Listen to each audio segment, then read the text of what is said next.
Bonjour et bienvenue sur Rêverie Récréative, je suis ravie de vous retrouver pour vous présenter une nouvelle carte qui, comme vous pouvez le voir, a assez de volume. Celle-ci ne pourra malheureusement pas être envoyée classiquement par la poste. La star de cette carte, c'est le lot Aventure Enchantée.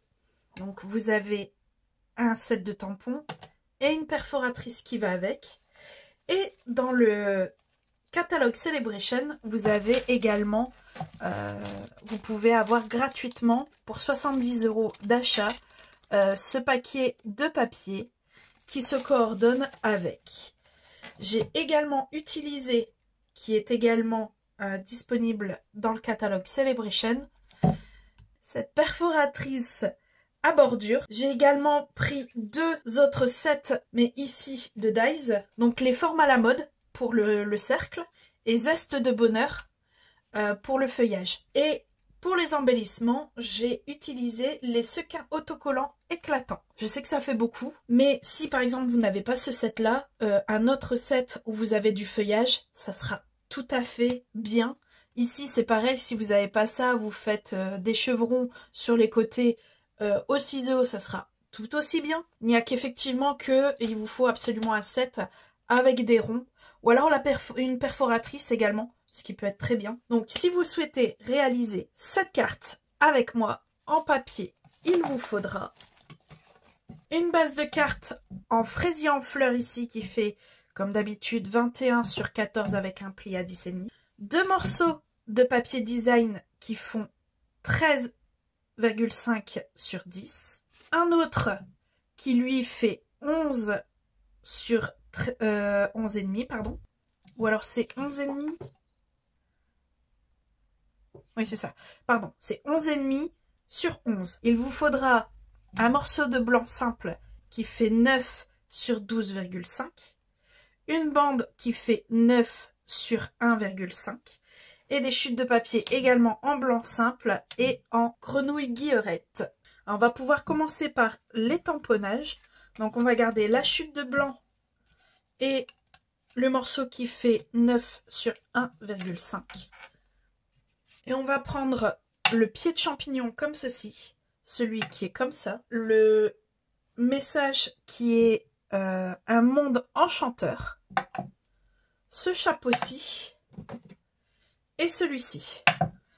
Et en encre, je vais prendre le melon mambo, le gris granit et le tarte au potiron. Donc le tout c'est de savoir comment. Alors ici ouais, je vais pouvoir. Je me coordonne parce que j'ai que ça comme papier. Même si j'en ai d'autres, hein, mais je veux pas gâcher non plus énormément de papier. Donc le plus grand des chapeaux, on va le faire en tarte au potiron. Il vient comme ceci. Ce qui est bien, c'est que en fait quand on le tamponne, le tampon est plus grand que la perforatrice. Là je suis pile comme je veux, du coup je vais le faire tout de suite. Hop. Vous voyez ce que je disais?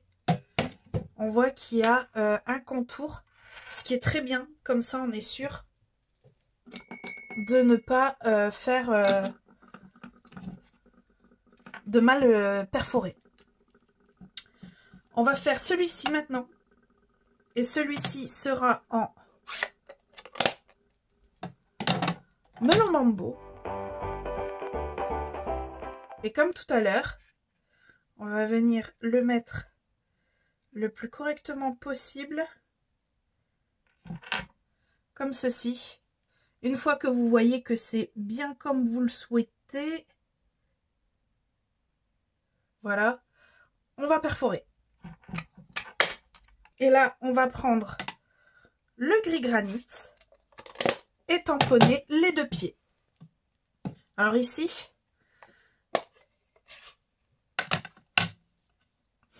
pour essayer de donner un peu de texture, je vais tirer à certains endroits l'encre et je vais délibérément tamponner là où j'ai laissé l'encre pleine et là où j'ai retiré l'encre, ce qui va faire que ça donnera des effets. Vous voyez, c'est plus clair en haut qu'en bas. Ce qui peut être vraiment pas mal comme style. Et là, il reste juste... Voilà. Bien sûr. Oh, sinon, c'est pas marrant.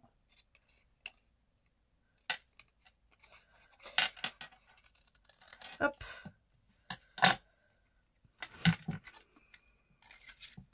Et on va venir le découper également. Ce qui donne ceci. Oh, de l'autre côté, ça sera mieux. Voilà.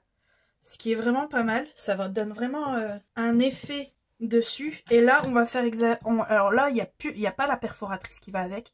Du coup, bah, on va découper au ciseau.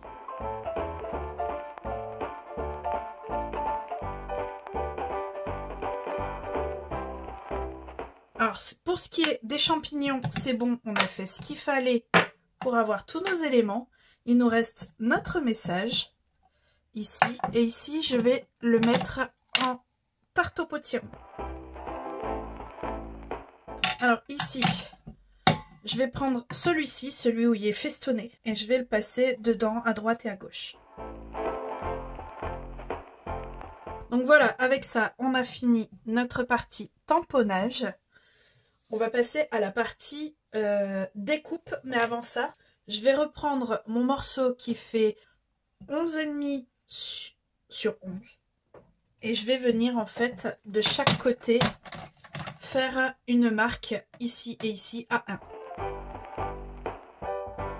Et une fois que c'est fait, on vient marquer les plis. Et on va pouvoir venir poser notre rond pour pouvoir le placer dans la machine. Alors grosso modo, il faut qu'il y ait 1,5 à partir des traits qu'on vient de faire. Voilà. Après, je prends ces 3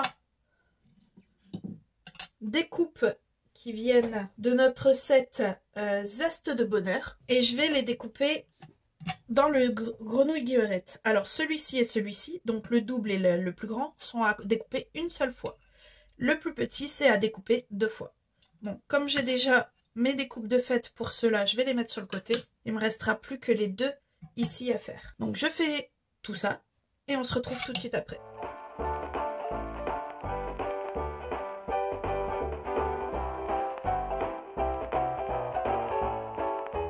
Donc on revient avec notre découpe que nous avons faite et nos préparations de tout à l'heure.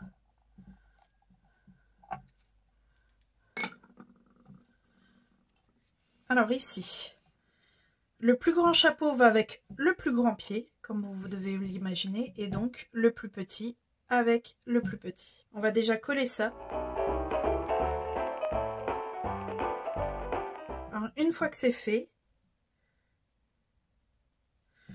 je vais venir placer celui-ci comme ça et celui-ci par au-dessus, à peu près comme ça.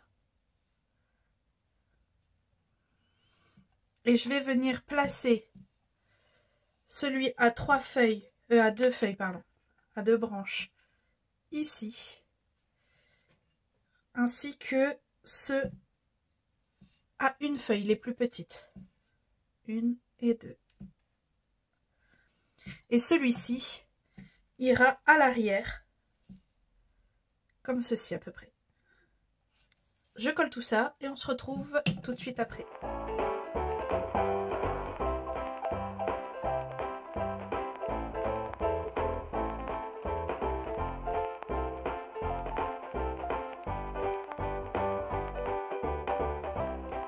Alors le dernier élément à coller, c'est notre message.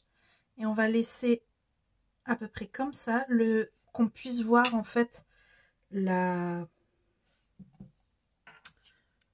haut du rond. Et il faut que ce soit centré. Alors je replie parce que je veux être sûre que ce soit bien fait. On met juste une pointe ici et ici, juste pour être sûr qu'il y a assez qu'il y ait de la colle. Et on va venir prendre nos embellissements. Et je vais prendre les plus grands pour les mettre de chaque côté. Du coup, ça, on peut le mettre pour l'instant sur le côté. On reprend notre base que nous allons mettre en forme. On va prendre, moi ici c'est celui-ci que j'ai choisi pour l'intérieur ainsi que notre base blanche. Je vais venir les coller l'une sur l'autre puis à l'intérieur. Je vous conseille de faire ça parce qu'après ça va être trop volumineux pour pouvoir le coller confortablement, on va dire ça comme ça.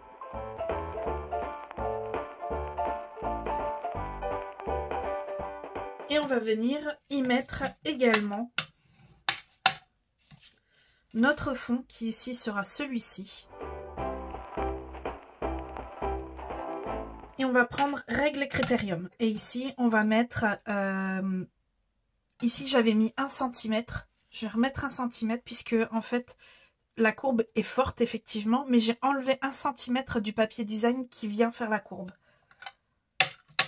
Cela j'ai trouvé qu'elle était vraiment forte. Donc seulement du papier design on fait 1 cm. On fait 2 repères. Donc là, ici, il y a 1 et à 9. Ce sera nos repères pour pouvoir venir coller. Alors, si vous n'êtes pas à l'aise, vous reprenez ici comme ça également. Et vous faites ici 1 en disant que c'est là que ça doit débuter. Et vous faites la même chose de l'autre côté. On va venir... Oh, pardon, je prends un mauvais. Du coup, on revient avec celui-ci. Et on va mettre un peu de colle sur une des pattes. Voilà. Et on va venir le positionner avec les repères qu'on a fait. Et on refait la même chose de l'autre côté.